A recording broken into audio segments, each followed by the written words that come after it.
For an unusual wheel, visit Gloucester Folk Museum on Apple Day in October.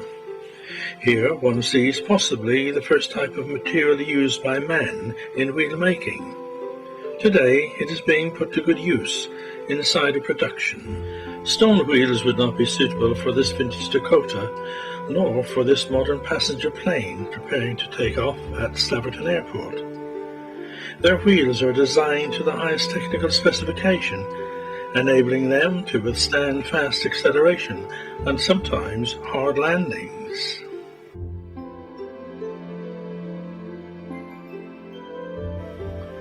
The famous cotton motorbikes were a familiar sight in Gloucester, where enthusiasts still gather for their annual rally.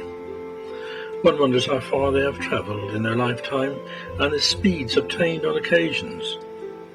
All well within the speed limits, I'm sure. Now, different types of wheels, or reels, formerly of metal construction, but in recent years plastic was used. Thanks to them, many hours of film entertainment have been enjoyed. Gloucester Station, 2007, and the arrival of this steam locomotive with its massive steel wheels created a lot of interest. In a short time, these wheels will start to move into action as the driver releases the brakes, and a total of over 100 wheels on the carriages and loco will proceed on their journey.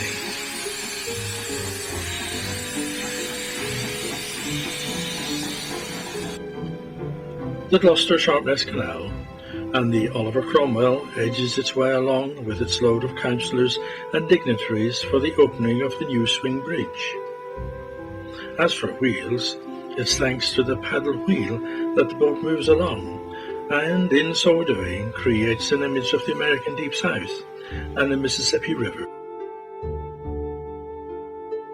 The new Ibis Hotel in Barwood, a building site when filmed, and it's on building sites such as this that we come across all sorts of vehicles, such as excavators, JCBs, lorries, vans, dumpers, and tracked vehicles, all with their different types and shapes and sizes of wheels designed for the work they do on site.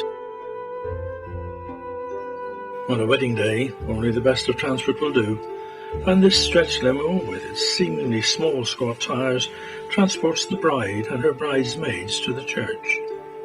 A nice touch as the bride greets a wheelchair-bound friend, and his wheels help him to maintain some independence. The attractive town of Ludlow, and it's thanks to this coach that we've been able to arrive here. These wheels have covered many miles in the United Kingdom and Europe. These fire and rescue vehicles have tough wheels and tyres in order to carry out their difficult and dangerous work. The Abbey Grounds in Pershore, and it is here that a vintage car rally is being held in August 2010. Hundreds of cars from many parts of the country, and of course many more hundreds of wheels, are here. Wheels of all types, which in total must have covered many thousands, if not millions of miles in their lifetime.